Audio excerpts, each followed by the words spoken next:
What is up, everybody? Welcome back to another edition of the Sheehan Show here on Sherdog.com. My name is Sean Sheehan, and I am back with the first ever preview for the new PFL/Bellator. What would you call it? Combination, promotion, super promotion. Co-leader, as they would call it themselves. Well, here we go. We're about to start off. We're about to see how things go, and it's a really, really exciting time. We're obviously starting with the big PFL versus Bellator card, the Champs versus Champs card, which goes down on February 24th in the year of our Lord 2024, and I'm really looking forward to seeing it. There's been a few pullouts. There's been a few fights that haven't materialized and all of that. But still, I think it's an exciting way to start it. I think it's a smart way to start it. I'm recording this here on Sunday night, obviously just before the week starts. And I'm very interested to see how the promotion goes for this, because there hasn't been a load of promotion for this yet. We haven't been hearing about it everywhere, but there was the massive UFC 298 card which went down. There was still the buzz about the UFC 300 and all. That's kind of, I'm, as I said, recording this on Sunday. That's in the background now for a second. PFL/Bellator have this spot to go into, and I think it should be full steam ahead, definitely by the time you're seeing this, to get to that card, because this is a very big, very important card for them, showcasing the best of the best which they have to offer in many ways. Not all the best of the best, because obviously there's some fights that didn't happen and all of that, but this is a thing we rarely see. This is a genuine promotion versus promotion, even though it's kind of not genuine promotion versus promotion anymore, but you get what I mean. If this had happened 3 months ago or 5 months ago, whatever it might have been, then it would have been. So it's something to be really, really excited about. Look, I think before we get into the card by itself, a couple of the issues. Look, the Kayla Harrison conundrum, I suppose, has taken another twist. She was with PFL, did really well for PFL for a very, very long time. Then obviously she wanted to go to the UFC last year. The UFC obviously didn't bid enough for her, that's my opinion. Bellator bidded more for her, and in PFL matched that, so she came back to the PFL. Obviously she wanted that big Cyborg fight. Then this happened. We all thought, okay, she's going to fight Cyborg here, but then she signs for the UFC. Cyborg is here. Who's Cyborg going to fight? Is she going to fight Pacheco in the champion versus champion, or is she going to fight Leah McCourt, who is the genuine number one contender for the Bellator belt? The answer is none, because Leah McCourt is fighting against Sinead Kavanagh in the upcoming Bellator Belfast card, and the Pacheco fight has yet been unbooked. Now, that fight might happen down the line, and hopefully it does, but it's not on this champion versus champion card. So I think that is the biggest issue so far. I think one of my opening points when the PFL versus Bellator card was announced, or even before that, when PFL and Bellator coming together was announced, I was like, this women's 145 pound division is going to be really good, because you can add Pacheco with Harrison in with Cyborg, and then you have some very good up-and-comers like Sarah Collins over in Bellator, who I think is going to be a champion. You have Leah McCourt, who is the improvements she's made over the last while. You couldn't go against her being a champion in years to come, especially now with Kayla Harrison gone, and with Cyborg maybe in her last couple of fights. I don't think anyone will be too aghast by that. And then you've the likes of Sinead Kavanagh, the likes of Sarah McMahon, the likes of Kasanganay as well. You could make a really great tournament out of it, and just hasn't happened yet. But hopefully it will happen. I was really expecting and hoping for one of those big fights on this card. I think that's a major takeaway. I think the other biggest takeaway, and I'm going to get to all positives now here, so I don't know, I should have started with negatives, but here we go. I think Magomed Karamov falling out of this card I was so sad when that happened, because look, for a lot of people, right, they probably don't know Magomed Karamov that well. They might know Jason Jackson that well. They might know Nemkov that well and all that. There's a lot of people who just watch the UFC who might be tuning in to this card because it's massive. This is a big thing. This has become a big thing. And it would have been unbelievable to showcase Magomed Karamov versus Jason Jackson. And that not happening, to me, is a massive bummer in this. Patricio Pitbull also falling out of the card only days ago is massive as well, because Patricio you could argue he has been the best fighter in the world outside of the UFC for the last, how long would you put it, 5 years or so? Okay, last couple of results notwithstanding, I don't think many people would necessarily argue with that. Maybe you could throw in an Eblen in the last couple of years. You could throw in, a Douglas Lima over maybe 10 years, or maybe MVP and others. But since Bellator has been number 2 since PFL has come along, I think Patricio is one of the standouts, and the fact that he's on the card as well is a little bit unfortunate for a card that is showcasing the best of the best in the chase and back. Now, with that said, we still have a good card. And let's get into it and let's talk about it here. And I'm going to go from the very top because, I if I'm not mistaken, right, and let's start here, I think Francis Ngannou is training over in Saudi, and this card is obviously going to be on in Saudi. If Francis Ngannou isn't here, if he's not cage side, if he doesn't face off with the winner of this, there's something seriously wrong, right? Okay, maybe the facing off part, maybe not. But Francis Ngannou needs to be here. They need to promote this as the winner of this is fighting Francis Ngannou. Look, even if it doesn't happen, if Francis comes out and he beats Anthony Joshua or whatever, fair enough. Look, we all know the reality of it. But lie to me a little bit, tickle me a little bit. Come on, tell me that this fight means even more than it means. Okay, it's a champion versus champion fight. It's a heavyweight fight. It is for, one of the best heavyweights in the world. To be crowned. Tell me even more. I think I think Don Davis has done a lot of good things over the last while. I think the promotion of his heavyweights has been the odd part of that. I don't think he's done it well, and I think he needs to do it here, right? Francis has said he's going to come back to MMA. Everyone has said he's going to fight in MMA again in the future, right? Okay, will it be in 6 months? Will it be in a year? Will it be in 18 months? Who knows? But let's give these lads an extra incentive. Let's talk about the PFL for once. Let's talk about MMA for once. Forget about your boxing. MMA matters. You're talking about being the co-leader. You're talking about, being there with the UFC and taking over from the UFC maybe in the future. The UFC wouldn't act like that. The top dogs would not act like that, right? They would want the best fighters in the world to be their fighters, to be on their promotion. They wouldn't want to shy away from it saying, we don't have anything for him at the moment. Of course you do. Ryan Bader is a champion for years and years and years. Renan Ferreira is bigger than Francis Ngannou. Does he hit harder than Francis Ngannou? Maybe not, but he might hit as hard as him. This guy is an absolute monster. Let's get promoting this. And I think they should. And I hopefully they will.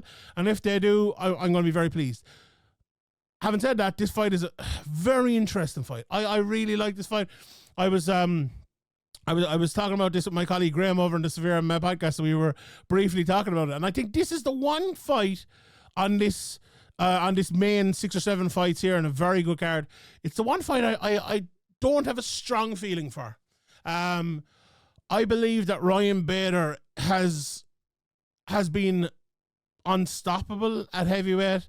Over the last while, I believe he's been really, really, really good at heavyweight. And I think the biggest issue here, and I said this now a couple of times, talking about, I know I've mentioned this card on the Sheehan show before, but talking about Ryan Bader specifically, his big issues have been at light heavyweight over the last while. So he lost to Corey Anderson, lost to Vadim, Nemkov, in his Bellator run. Those are the only fights he hasn't lost a heavyweight fight. We had the no contest with Cheick Kongo, and now he came back in and beat Cheick Kongo then after that. And why did he lose those fights? In my opinion, especially the Corey Anderson fight, it was speed. He just couldn't keep up with him.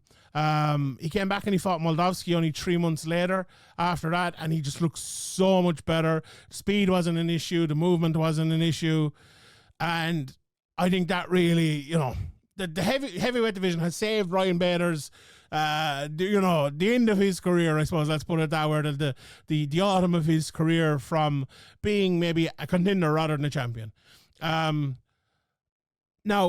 that gives us a few questions coming into this one because it's going to be at heavyweight, and you would think the general thought might be that he's going to still have those advantages at heavyweight. He's going to be faster, more athletic, stronger maybe, and all that. Maybe not necessarily stronger, but maybe a stronger.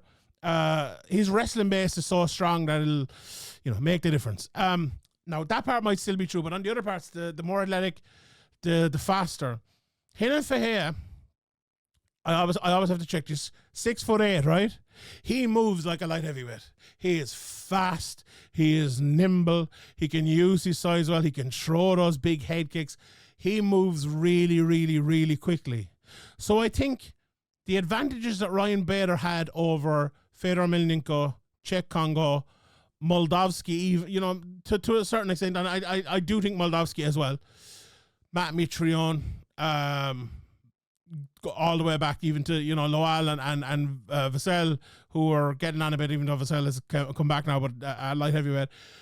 I think those advantages, right? And let's forget about the last couple I mentioned there, but the heavyweight fights, the Fedor, Congo, Moldavsky, I don't think they're as pronounced in this fight as they were in all of those fights.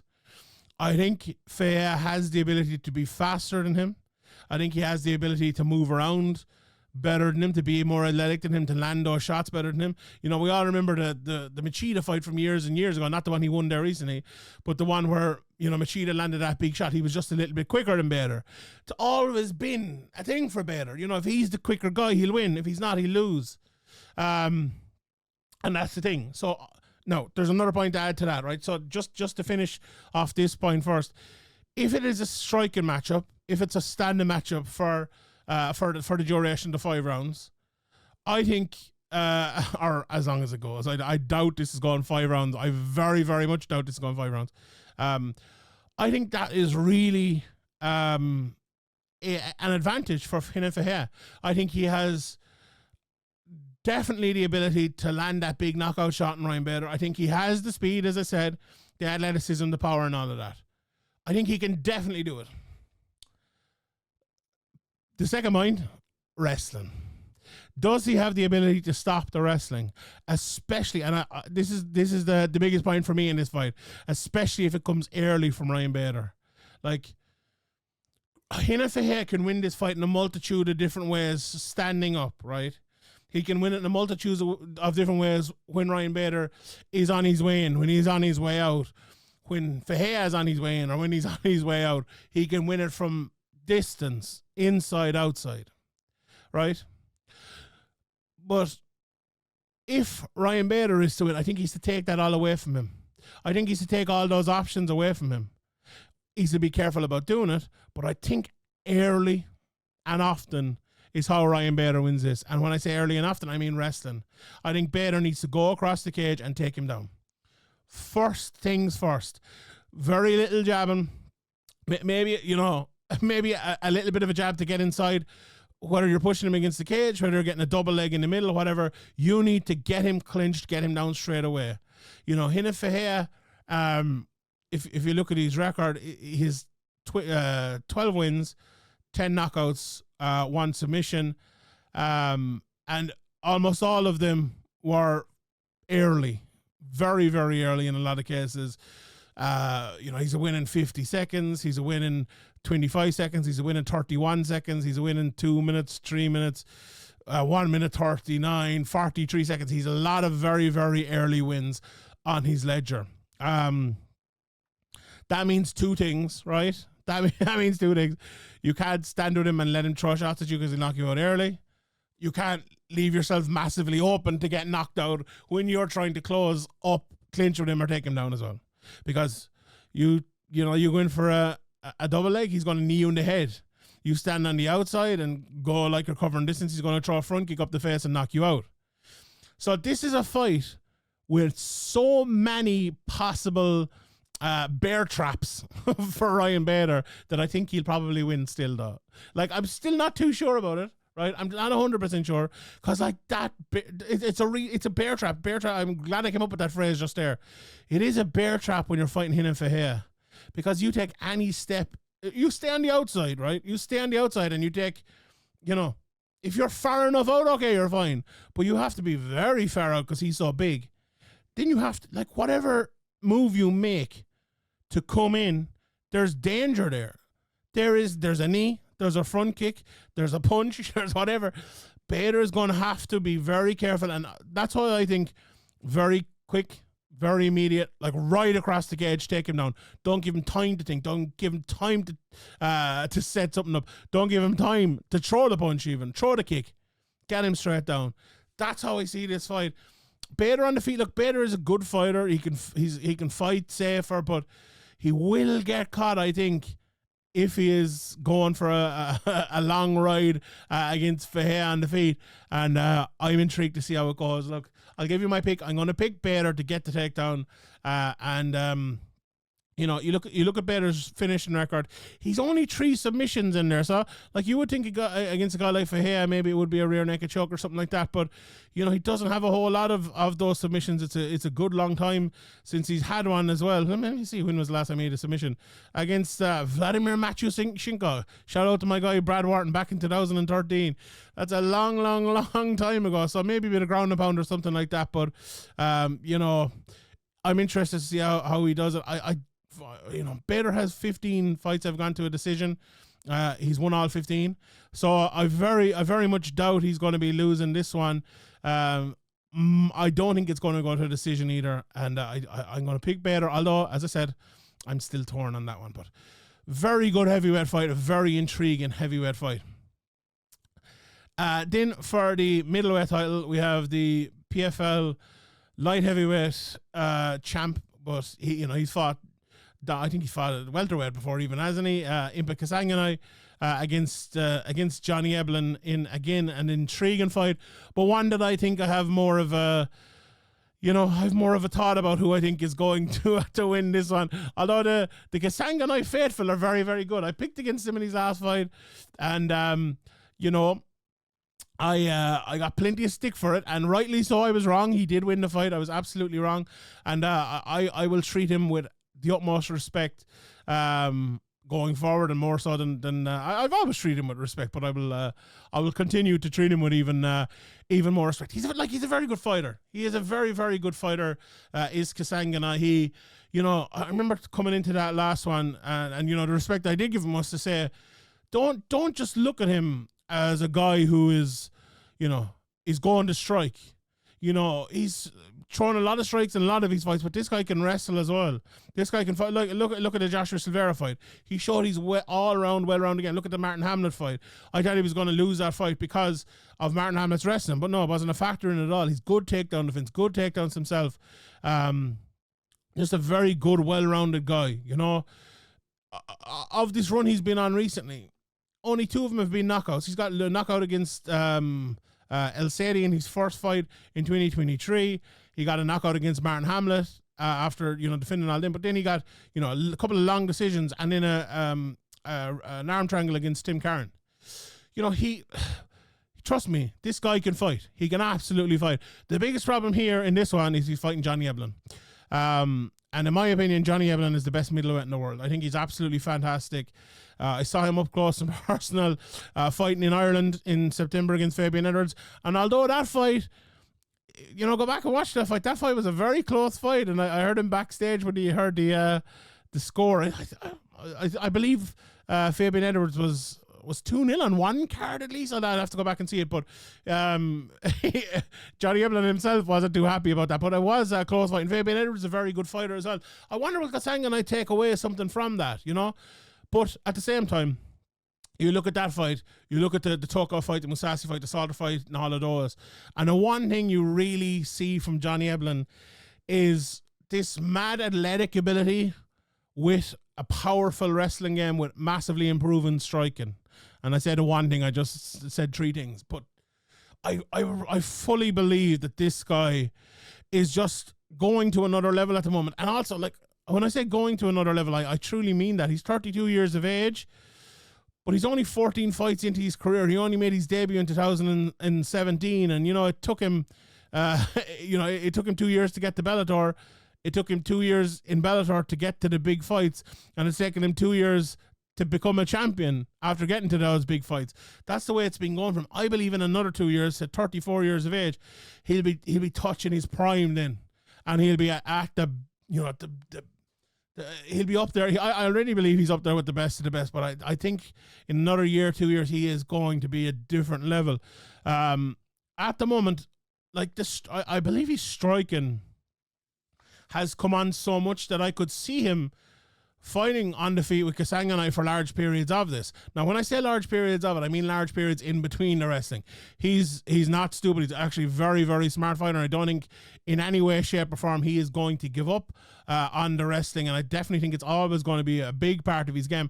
And I do think as well that adding in a bit of striking to the wrestling, or adding in a bit of wrestling to the striking, whichever way the fight kind of goes, is a massive advantage, not just for Johnny Eblen, but for everyone, to be honest. I think a lot of the time, the lack of variation, the lack of being able to change things up is a big issue for fighters, and that's one problem that Johnny Eblen will never have. To be fair, Kasanganay is similar.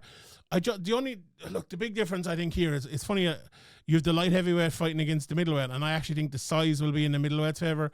6'3" for Eblen, 5'11" for Kasanganay. The height, okay, height is not always the thing, but I do think he is stronger and more sizey, and I think that'll be a part of it. I think he will be able to get a few takedowns. I think he will be able to land shots on the feed. I think, again, like the Edwards fight, if things go a little bit astray, he can always move to the ground, and I think that's what will happen. I fancy Johnny Eblen here. He's definitely my pick. I said I fancy better inside the distance. I'm unsure about this one, to be honest. I could see this one going to decision. As I said, a lot of respect for Impa Kasanganay. This isn't a guy who would be giving up or anything like that. You'll have to put him out and I'll pick an Eblen decision there. Well, although we'll have the betting show later on in the week, and maybe it'll be a little bit different on that. Right. Then we have a 182-pound catchweight, and I'm glad they made it a catchweight between Ray Cooper and Jason Jackson. Obviously, as I mentioned before, Jason Jackson was supposed to fight against Magomed Karimov in my best fight in this card. Unfortunately, that isn't happening, and now he's taking on Ray Cooper. We don't need to spend a whole lot of time on this one. I find it very hard to see Ray Cooper winning this. Like, Ray Cooper didn't give the best account of himself, I think, against Derek Brunson. Brunson won that one. He beat Brett Cooper before that, who's, not a massive threat in that division, never has been. Lost to Carlos Leal Miranda. And it's 2021 before that, since he beat Magomed Karimov in that massive win of his career, won the £1 million. And it just feels he's not been the same guy since that. He won in 24 seconds against Brett Cooper, all well and good, but I'm not saying you write that off, but you can kind of write it off. The other two fights, okay, they have been decisions. We know about the missing weight and everything in the middle of all that, and a few different fights. He was obviously supposed to who's he supposed to fight? He's supposed to fight Umalatov in 2022. He missed weight for that one. He missed weight for the Carlos Leal fight, in fact, as well, if I'm not mistaken, and the Brunson fight. So, he's taking this on in more short notice. So, that's the reason why this is a catchweight. Look, how do both of these guys win it? If you're Ray Cooper, Ray Cooper is a well-rounded guy. He's 7 submission wins, 16 knockout wins in his career. But as I said, his power is his gift. He's a really powerful guy. He can fight well-rounded. If he is prepared, if he is at the very, very top of his game, he's dangerous against anyone. He's dangerous against absolutely anyone. But I just think, I also think Jason Jackson is the best welterweight in the world. I think he's that good. And if he is properly prepared here, if he stays on it for 5 minutes of 5 rounds, if it is a 5-minute round, which I believe it is, isn't it? We could check on that.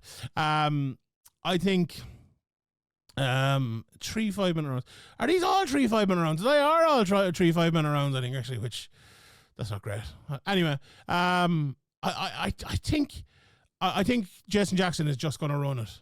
I think he's going to run this fight. I think it'll probably be a decision again, and I think he'll just pick him off over the 5 round, over the 3 rounds, or whatever it is.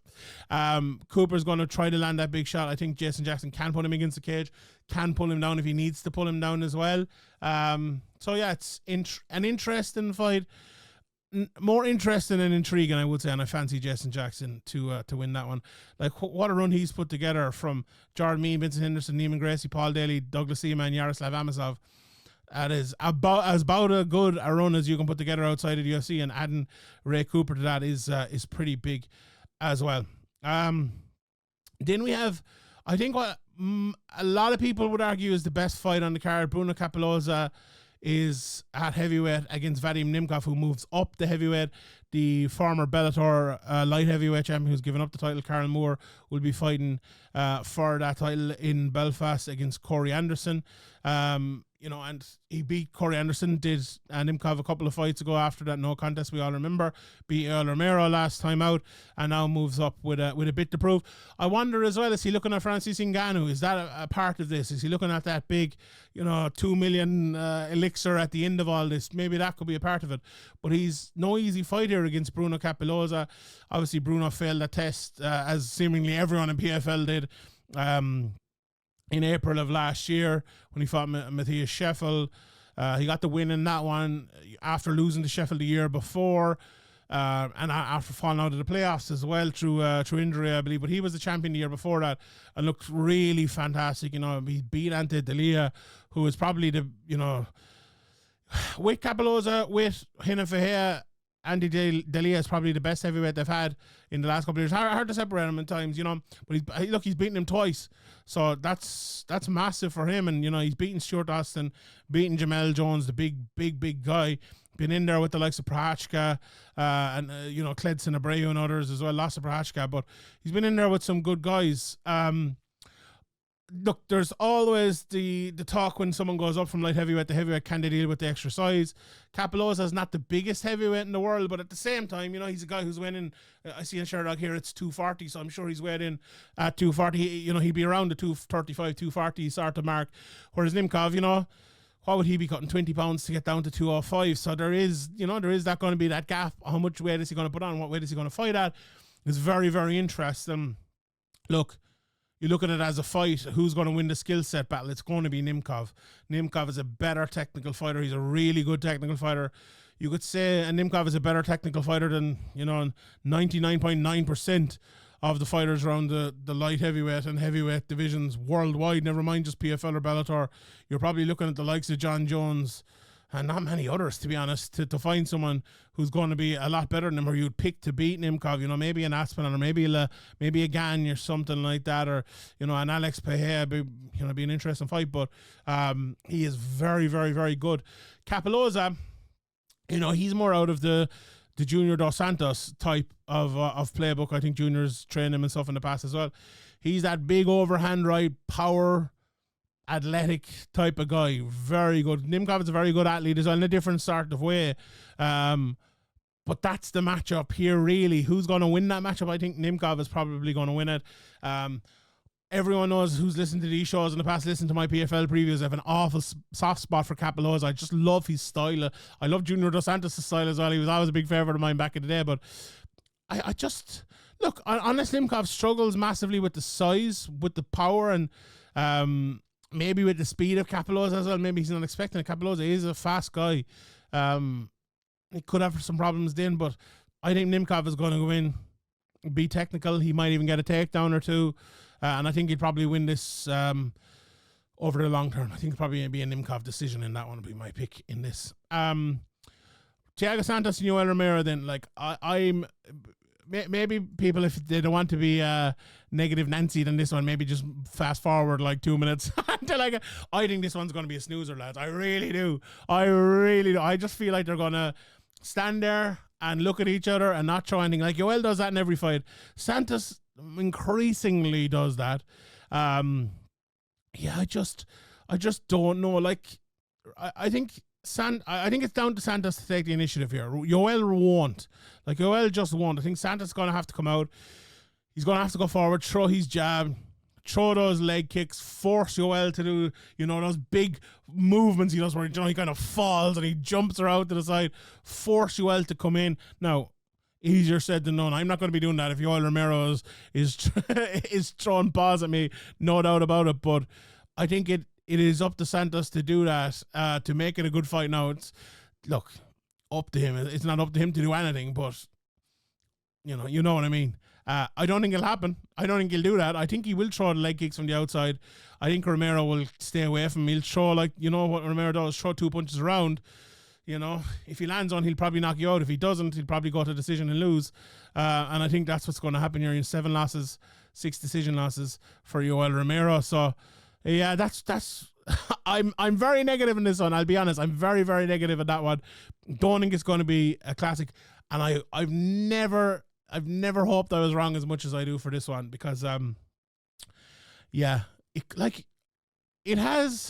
could be a great fight, right? If everyone decides, okay, we're going to have a great fight. But if even one of them decides, no, I'm not, then it won't be, I don't think so. Let's wait and see on that. The next fight then, this, I think, you know, I'm excited for, you know what, I think I've said it 3 times now, this one I'm most excited for. But Clay Collard versus AJ McKee is such a great fight. Such a great fight. Like, you think about it, who's going to win? Look, my pick is going to be AJ McKee. I think he's the better all-around fighter. But at the same time, right, how AJ McKee, I think we look at AJ McKee sometimes and we think he's the new, you know, his father was an MMA fighter. He is the new breed of MMA fighter, 28 years of age now. But, like, I think a lot of his fights have been won by either a submission or him taking a guy down or him kind of outpointing a guy. He's not the biggest knockout artist in the world either. 6 knockouts in 21. You know, if a guy like Clay Collard, with the hands he has, is able to go for him, go at him. And okay, Clay has 11 knockouts and 24 wins. You know, he's not the biggest knockout artist either, but he's a very good boxer and he can knock you out. And I think that'll be the danger. I think everyone kind of acknowledges that. If he can go from and turn it into a boxing match, a tactical matchup, and doesn't get taken down and doesn't end up, you know, with his back taken or anything like that, I think Clay Collard can give AJ McKee a right doing of it here. I really do. I'm really looking forward to this fight. Clay Collard is due a big one. And he's due a big win. Okay, he's beaten Shane Burgos and you know, Stevie Ray and a few others as well, Jeremy Stevens. He's got a few big ones. He's beaten Anthony Pettis, for God's sake. But he's due another one. You know, he's lost to Aubin Mercier, lost to Martinez, lost to Manfeo over the last three or so years. One of these days, he's going to beat one of those guys again. And could it be AJ McKee? I'm not so sure. I think maybe, you know, 3 submission losses for Clay Collard out of his 11-7 by decision. That there kind of is a tendency sometimes to be beaten by the more technical guy over a longer period. And could that look? That's probably what the case is going to be here again. Like, my head says AJ McKee, my heart kind of says Clay Collard. I have to pick with my head, but I love this fight. I really do love it. I wonder. So AJ McKee, his last fight was in November of last year. So what are we talking? 4 months here since the Sydney Outlaw fight. Before that was December the year before. I wonder what improvements AJ McKee is putting to his game at this stage of his career. Like, I just wonder, like, I'm here acting like his striking is terrible or something like that. It's absolutely not. He's very good striking, but I just wonder if his striking goes to the next level. Like, his submission game, his ground game can be good. I think his takedown defense could be a little bit better maybe, but I think he purposely allows the fight to go to the ground because he submits people that often. Although it is 2021 since he submitted Patricio. That was 3 submissions in a row before that. 2 of them, submission of the year type of submissions. But I wonder, could we see an improved AJ McKee here? And could we see him maybe taking Clay Collard apart a little bit? If we do, that's very exciting times for this division. Very exciting times. But yeah, the pick is AJ McKee. Looking forward to seeing that fight. Gabriel Braga then against Aaron Pico. Such an interesting fight. Like, you have a guy, you know, in Aaron Pico who took a long time to kind of put it together, I suppose. He had all the hype coming in. He was the Golden Gloves boxer. He was the Olympic level wrestler, and he lost to Zach Freeman. You know, went on a 4-fight win streak, lost to Henry Corrales and Adam Barrocks, and he's gone on a great run since then, winning 6 in a row, losing to Jeremy Kennedy, but he didn't really lose to Jeremy Kennedy. No disrespect to Jeremy Kennedy or anything. Look, if they fought again, maybe Jeremy Kennedy would win, but it didn't happen. And he had a shoulder injury basically. If people remember that. But I think it's I think it's now, not now or never, but now is the time. Now is the time for Aaron Pico. I think he looks so good. He's so fast. Again, another guy I saw up close and personal in Ireland not too long ago. He's such a good fighter. His wrestling is to die for. His striking is so good. And, you know, as I said, now he has to be fighting for a title this year. He has to be winning a title this year. He has to be going to the next level of superstardom in the next year or two. He really does. He's fighting Gabriel Braga, who is a very good boxer and a very good guy on the ground as well. Heavy hips, well able to fight on the ground. You know, his run this year, he lost to Jesus Pinedo in the final, but he beat him earlier on in the year. He beat Chris Wade, you know, who's a very good wrestler. He beat Marlon Moraes. And, you know, he's beaten a couple of guys before that as well, before he got to the PFL, I suppose, stage. Very early in his career, and a guy who looks very, very, very good, but it's hard to tell the ceiling yet, I suppose. You know, losing that Pinedo fight was obviously a massive setback. And where will he go from there? Like, some guys lose a fight like that and they wilt. Some guys lose a fight like that and it lifts them. Look, you'd have to pick Pico on that one as well. You'd have to pick Pico. I think maybe the power, maybe the speed will be a little bit too much. And for a guy like Braga who does use his wrestling, I think that's not going to be an effect against Pico. And if Pico can dominate the wrestling, or not even dominate, but win the wrestling battle, I think it's going to be a tough night for Gabriel Braga. Look, it's a bad matchup, I think, for Braga. If he wins it, he'll be at a level, a very high level, and a level, I think, which will get him a title shot probably in the next year. Anyway, although you don't know what's going on. You never know what's going on with all these title shots and where they're going. And those are the big fights here. There's 4 more fights on the card. There's pro debuts for Vinicius Pereira and Michael Bechel. Abdul Al-Qatani is fighting Ekundal Reu. Al-Qatani is obviously, you know, from Saudi Arabia, 7-1. He fought in the PFL before, so, you know, he's a good enough fighter. Like, I think he deserves to be on this. A lot of decisions, not the biggest finisher in the world, but he's fought in Brave as well and things. And interesting to see how he'll get on. I'm sure he'll get a big reception over there. And then we've 2 boxers. We've Claressa Shields, who's taking on Kelly the Saddest. Watched a bit of Kelly. There's not a whole lot out there on her. You know, I think this is probably better matchmaking than the Abigail Montez fight. I'll put it to you that way. Look, interesting to see how Claressa will get on. I'm not massively interested in the whole boxing coming over things. And when I say Baggio Ali Walsh is a boxer, well, that's unfair. He's an MMA fighter, a very good amateur career, and now he's going pro for his fight with Emmanuel Palacio here. So, very interested to see how he looks, and obviously, he is the grandson of Muhammad Ali, so very interested, as I said again, to see where his career goes and where it takes him. And with Claressa Shields as well, I suppose, will she stick to MMA? Will she go back to boxing? She will go back to boxing, obviously, but how long will her career in MMA last? Does she take it seriously enough to go to a level or not? Let's see, I suppose, on that one. But all in all, this is a very, very good card. I'm really, really looking forward to it. It's at an earlier time as well, I believe, for me as well, so that's absolutely fantastic. And yeah, I'm sure everyone will be tuning in to see it. That is it for me. Thank you to everybody for watching this show, and I'll see you all next time. From Sean Sheehan from Sherdog.com. This was the Sheehan Show, and come back next time. Good luck.